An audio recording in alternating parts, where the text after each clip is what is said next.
하나님 아버지, 오늘 아침에 또 좋은 날 주시고 맑은 정신으로 주 앞에 나와 기도하며 말씀 듣게 하시니 감사합니다. 아버지 하나님, 저희의 마음이 늘 주의 마음, 주의 뜻에 합하게 하시고 주께서 기뻐하시는 마음의 상태, 그런 삶의 상태와 조건들이 되게 하여 주시옵소서. 저희가 잘못된 길로 향하지 않게 하시고 허탄한 세상, 허탄한 것에 마음을 두지 않게 하시고, 아버지, 저희가 늘 살아계신 우리 주님과 또 주님과 동행하는 그 삶에 저희가 집중해 하여 주시옵소서. 아버지, 저희 마음을 지키게 하시고 저희 삶을 지켜내게 하여 주시옵소서. 이 시간도 하나님 말씀으로 저희를 거룩하게 하여 주시옵소서. 예수 그리스도 이름으로 기도합니다. 아멘. 오늘 본문 말씀은요, 신명기 24장 10절부터 22절까지입니다. 신명기 24장 10절부터 22절까지 저와 여러분이 함께 읽겠습니다. 내 이웃에게 무엇을 구워줄 때 너는 그의 집에 들어가서 전당물을 취하지 말고 너는 밖에 서 있고 내게 꾸는 자가 전당물을 밖으로 가지고 나와서 내게 줄 것이며, 그가 가난한 자이면 너는 그의 전당물을 가지고 자지 말고 해질 때 그 전당물을 반드시 그에게 돌려줄 것이라. 그리하면 그가 그 옷을 입고 자며 너를 위하여 축복하리니 그 일이 내 하나님 여호와 앞에서 내 공의로움이 되리라. 곤궁하고 비난한 품꾼은 너희 형제든지 내 땅 성문 안에 우거하는 객이든지 그를 학대하지 말며 그 품삯을 당일에 주고 해진 후까지 미루지 말라.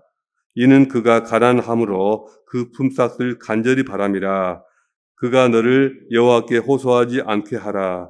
그렇지 않으면 그것이 네게 죄가 될 것임이라.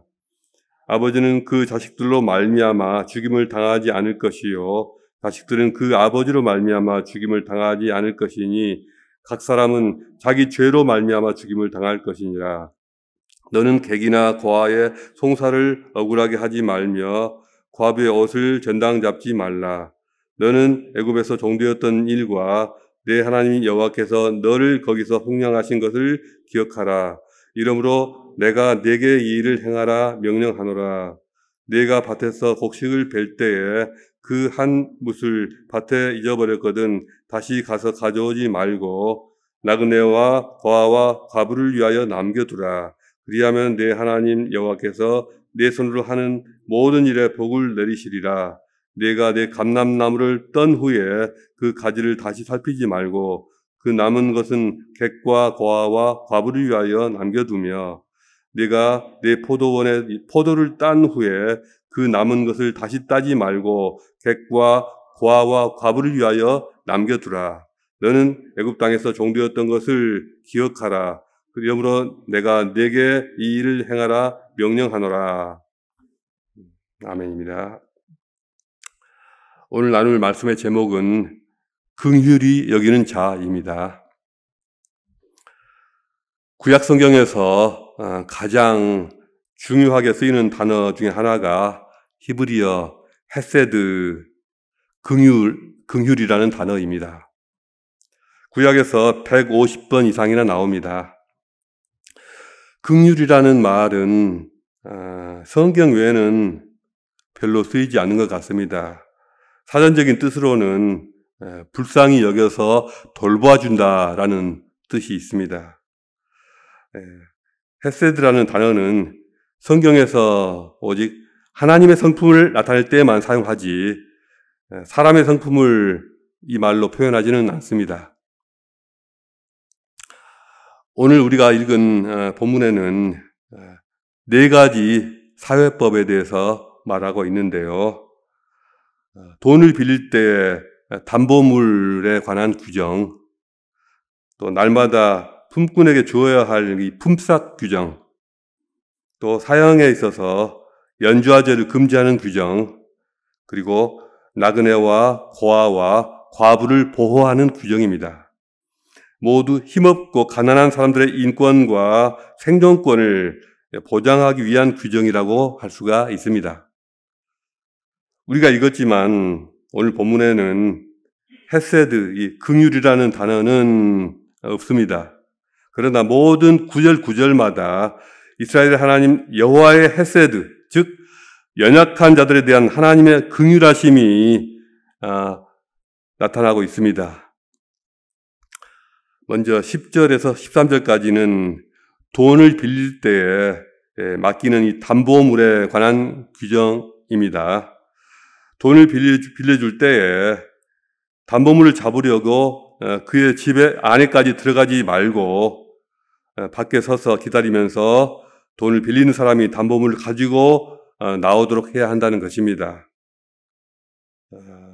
그가 비록 돈이 없지만 그것 때문에 최소한의 인권과 프라이버시를 다 짓밟고 그들의 존엄성을 훼손하지 않도록 배려하시는 것입니다. 옷이나 어떤 이불 같은 거를 담요로 잡았을 때에도 저녁이 되면 그것을 돌려주어서 가급적이면 덮고 잘 수 있도록 배려해야 합니다. 물론 아침에는 다시 돌려받게 될 것입니다. 이렇게 하는 것이 여호와 하나님 보시기에 옳은 일입니다. 그리고 14절부터 15절은 일한 품꾼에게 주는 품삯에 대한 규정입니다. 가난하기 때문에 품을 파는 사람들은 억울하게 다뤄서는 안 됩니다. 같은 동족이나 외국인이나 구별 없이 똑같이 그날을 넘기지 않고 해지기 전에 품삯을 다 주어야 합니다. 그는 가난한 자이기 때문에 그의 온 식구가 그 품삯만을 목마르게 기다리고 있을 것입니다. 이런 품삯을 제때 못 받고 원망하면서 외치는 소리가 하나님께 상달되지 않도록 해야 합니다. 가난한 자들의 생존권을 보장해 주어야 합니다. 16절은 연좌제 금지 규정입니다. 자식이 지은 죄 때문에 부모를 죽여서도 안 되고 부모의 죄 때문에 자식을 죽여서도 안 됩니다. 사람은 저마다 자기가 지은 죄 때문에만 죽임을 당할 것입니다. 삼족을 멸한다, 또 구족을 멸한다. 그런 말 들어보셨죠? 과거에 행해졌던 연좌제를 말하는 것입니다. 고대에는 한국이나 중국의 대부분의 나라에서 이 반역죄 같은 큰 죄의 경우에 대부분 연좌제를 적용하였습니다. 역사서를 연구해 보면 한국에는 부여, 고구려, 신라, 백제 이 시대에 벌써 다 연좌제가 다 시행되었습니다. 거의 대부분의 나라가 다 마찬가지입니다. 그러나 신명기 율법에서는 이와 같은 연좌제의 적용을 금지하였습니다. 마지막으로 17절에서 22절까지는 나그네와 고아와 과부와 같은 그 시대 사회적 약자들을 배려하는 규정입니다. 외국 사람과 고아의 소송을 맡아서 억울하게 재판해서는 안 됩니다. 과부의 옷은 저당 잡아서는 안 됩니다. 또한 밭에서 곡식을 거둘 때에 곡식 한 묶음이라도 남겨두도록 하고 모른 척하고 그냥 두고 가고, 또 올리브 나무 열매를 딴 뒤에 하다못해 열매 몇 개라도 남겨두며 포도를 딸 때도 남은 것을 거기 그대로 두라는 그러한 가르침입니다. 이 모든 것들은 다 외국 사람과 고아와 과부에 돌아갈 목심을 거듭 강조하고 있습니다. 하나님께서는 그들의 생존권을 이렇게 보장해 주기를 원하셨습니다. 우리 인간이 얼마나 이기적이고 자기밖에 모르는 존재들인데 이렇게까지 하나하나 남들 신경 써주다가 잘못하면 내 식구가 힘들어질 수도 있는데 이렇게 물렁물렁하게 살아야 하는 것인가, 많은 사람들이 그렇게 생각했을 것입니다. 이스라엘 사람들은 도대체 무엇 때문에 이렇게 힘없고 가난한 사람들의 인권과 생존권을 보장해 주어야 하는가, 그러한 삶이 도대체 무슨 의미가 있는가 하는 것이죠. 첫째로 가난한 사람들의 인권과 생존권을 보장해주는 일은 이 세상에 하나님을 가장 잘 드러내는 일입니다. 이스라엘의 율법 조항들마다 잘 생각해 보면 하나님의 긍휼하심이 드러나 있습니다. 그리고 율법을 실천하는 그들의 삶을 통해서 하나님의 긍휼하심이 나타나게 됩니다. 사람들은 설득력 있는 구원의 교리를 듣는 것으로 변화되지 않습니다. 또 뛰어난 설교를 들었다고 금방 사람이 달라지지 않습니다. 오직 그리스도인의 삶을 통해서 하나님의 긍휼하심을 느끼면서 감동을 받고 변화되기 시작합니다.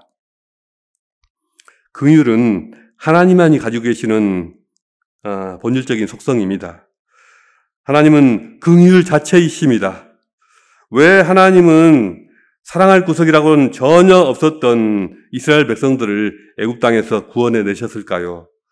가나안을 진행하는 그 과정에서도 그렇게까지 불평하고 원망하고 배신하기까지 하는 이 못된 백성들을 왜 버리지 아니하시고 끝까지 지키시고 이렇게 보호하셨을까요? 오직 하나님의 긍휼 때문이다 라고밖에 설명할 길이 없습니다. 너는 애굽에서 종되었던 일과 내 하나님 여호와께서 너를 거기서 속량하신 것을 생각하라. 이스라엘 백성은 주께서 자신들을 구원해 내셨다는 그 일을 상기할 때마다 무슨 생각을 했을까요? 와, 하나님 참 대단하시다. 이런 생각을 했을까요? 아니면 우리는 정말 운이 좋았어. 이런 생각을 했을까요? 아마도 여호와 하나님의 긍휼하심이 어떠했는지를 그것을 기억하고 그것을 묵상했을 것 같습니다. 어떠한 긍휼로 우리를 불쌍히 여기셨고 어떻게 우리를 참으셨고 우리를 얼마나 기다려 주셨는가. 그분의 이유로 말할 수 없는 긍휼하심을 기억하지 않았을까요? 하나님의 모든 일하심 속에서 우리는 그분의 긍휼을 맛볼 수가 있습니다. 그분의 모든 가르침과 그분의 말씀 안에는 그분의 긍휼이 숨어 있습니다.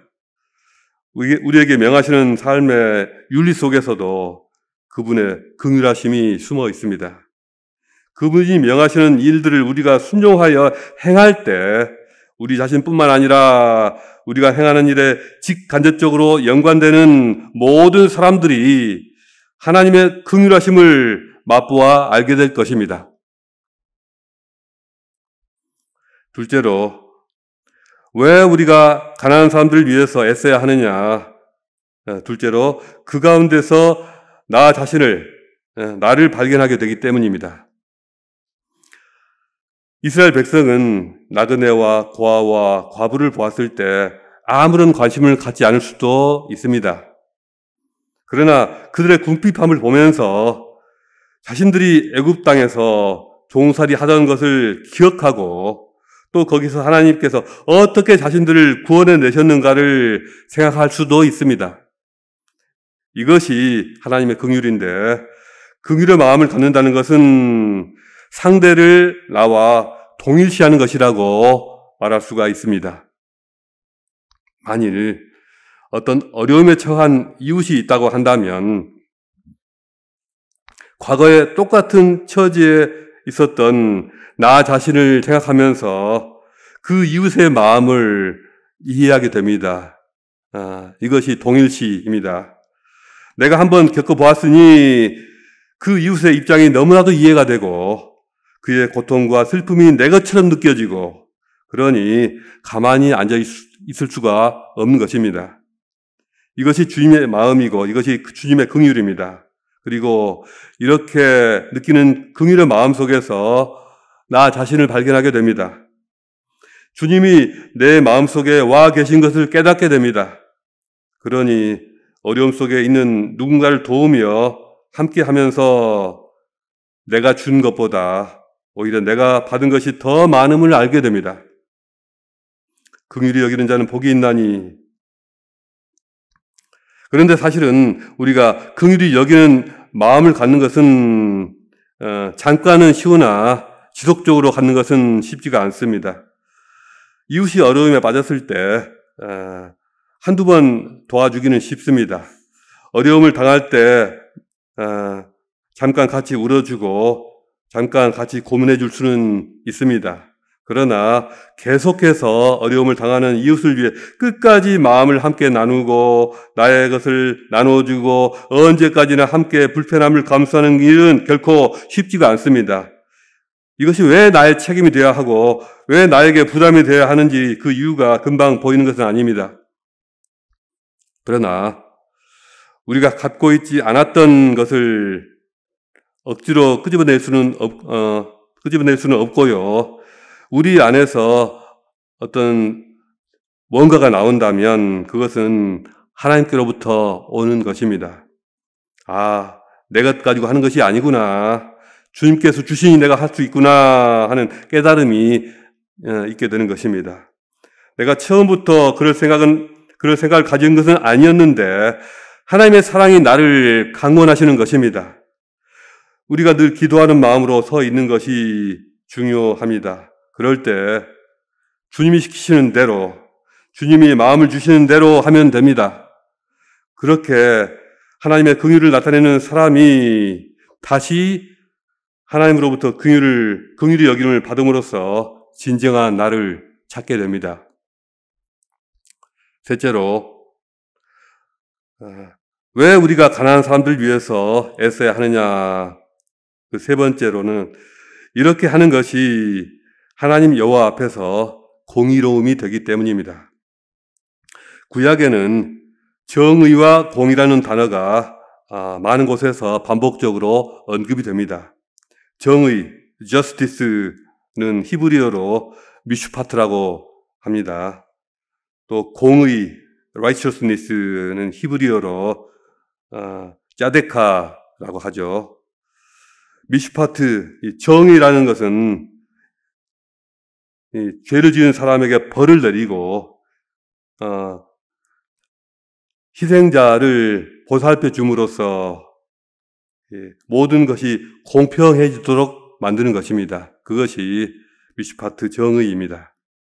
반면에 짜데카 공의는요, 이웃과의 올바른 인격적인 관계 속에서 사는 것을 말합니다. 사회적으로나 경제적으로 공동체 안에서 올바른 관계를 이루며 사는 것이 공의입니다. 살인을 하지 않고 이웃에 대해서 거짓으로 증언하지 않고 이웃의 소유를 탐하지 않고 이웃과의 경계석을 옮기지 않는 것이 올바른 사회적 관계를 유지하는 것입니다. 품꾼에게 품삯의 지급을 미루지 않고 거짓 저울이나 잘못된 추를 사용하지 않고 가난한 형제에게 이자를 받지 않고 꾸어주면은 올바른 경제적 관계가 형성됩니다. 바로 이런 것들이 짜데카 공의입니다. 공의로운 삶이죠. 구약을 보면 하나님께서는 이 공의가 먹고 사는 이 생존의 문제와 밀접하게 연관시키시는 것을 보게 됩니다. 오늘 우리가 읽은 말씀이 가장 좋은 예가 될 것입니다. 그리고 여러 다른 신명기 말씀들과 잠언 말씀들과 그리고 수많은 선지서 말씀들 속에서 하나님의 공의가 생존권과 밀접하게 관련되어 있다는 것을 알 수가 있습니다. 특히 성경은 고아와 과부와 외국에서 와서 떠도는 나그네로 대표되는 그런 약자들을 돌보는 일에 큰 관심을 가지고 있습니다. 하나님의 공의는 공동체 전체에 샬롬을 가져다 줍니다. 하나님의 공의는 우리 공동체 전체에 이 평강을 주는 것이죠. 공동체에 샬롬이 임하려면 서로가 서로에게 은혜를 베풀어야 합니다. 이 지구촌에 전쟁이 사라지고 진정한 평화가 임하려면 지금보다 더 많은 은혜가 나눠져야 하고 더 공의로운 일들이 더 많이 행해져야 합니다. 자꾸 행해져야 합니다.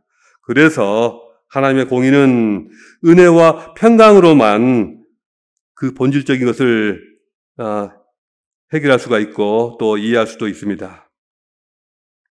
은혜란 무엇입니까? 잘 아시는 것처럼 자격이 없는 자에게 영광을 주시고 권리를 주시고 상급을 주시는 것이 아닙니까? 은혜는 쌍방적이지 않고 일방적인 것이 아닙니까? 은혜란 물처럼 높은 곳에서 낮은 곳으로 이렇게 한 방향으로만 흐르게 되어 있습니다. 성경의 가르침처럼 7년마다 빚을 탕감해주고 추수할 때 마지막 이삭까지 전부 거두지 않으며 희년이 되면 팔렸던 토지를 원주인에게 돌려주고 종으로서 팔렸던 그러한 자를 놓아주는 그 은혜를 값없이 베푸는 것이 그게 바로 공의입니다. 하나님의 나라는 힘없는 자들이 권리를 빼앗기지 않고 품위를 유지할 수 있는 곳입니다. 나그네와 고아에게 있어서 올바른 재판은 그들의 권리를 보호받을 수 있는 최후의 보루였습니다. 또한 가난한 과부에게 있어서 그의 옷은 수치를 가릴 수 있는 최소한의 마지막 자존심이었습니다. 그것을 빼앗겼을 때 어떻게 될까요? 그의 마지막 그 삶의 중심이 무너지지 않겠습니까? 그들을 억울하게 할 정도로 재판이 불의하고 그들에게 모멸감을 줄 정도로 사회가 비정하다면 그곳은 절대로 하나님의 나라일 수가 없습니다. 그러므로 하나님의 나라가 이 땅에 임하기를 진정으로 바라고 기도한다면 힘없고 가난한 사람들의 권리가 보장받는 사회를 만들기 위해서 기도하고 또 애써야 합니다. 우리가 어떻게 하면 이 땅 가운데서 살아계신 하나님을 나타낼 수가 있을까요? 우리가 어떻게 이 몸으로 하나님의 영광을 드러내고 공의를 행할 수가 있을까요? 나를 구원하신 그 하나님의 긍휼을 잊지 않고 어떻게 그분이 나를 참으시고 어떻게 나를 구원해 내셨는가를 그걸 기억하면서 늘 마음속에 품고 있어야 합니다. 나에게 기회를 주실 때마다 주님의 마음으로 긍휼을 또 행하면 됩니다. 그리고 내 생각 속에 주의 말씀이 생각나게 하실 때 담대하게 그 말씀에 순종하면 됩니다. 그리할 때 우리 삶 속에서 하나님의 헤세드, 하나님의 긍휼하심이 나타나고 하나님의 자비하심을 온 땅에 드러내는 등불과 같은 그러한 삶을 살게 될 것입니다. 이렇게 늘 하나님의 헤세드를 드러내는 등불처럼 사시는 여러분 모두가 되시기를 주님의 이름으로 축복합니다. 오늘 주신 하나님 말씀을 묵상하시면서 기도하시겠습니다. 기도하실 때 우리의 삶 가운데 하나님의 공의가 드러나고 하나님의 이 헤세드가 드러나도록 기도하시겠습니다.